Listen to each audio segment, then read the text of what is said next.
చేయాలి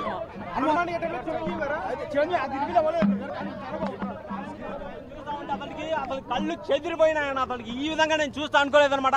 ఆ గ్రాఫిక్స్ కానీ ఆ విజువల్స్ కానీ అసలు ఎక్కడికో తీసుకెళ్లాడు బ్రో.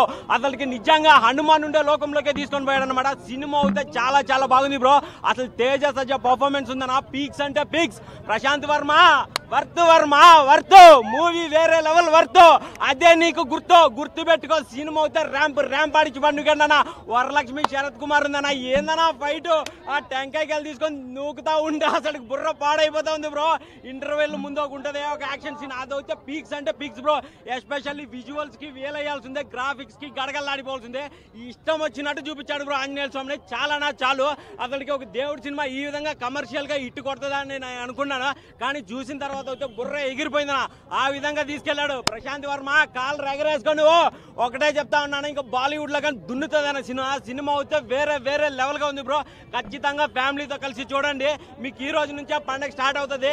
అది ఒక హనుమాన్ తోనే చెప్పొచ్చు అనమాట. జై శ్రీరామ్ జై హనుమాన్ ఉంటుంది. ఏదైనా సరే బ్లాక్ బాస్టర్ హిట్ అవ్వాల్సిందే.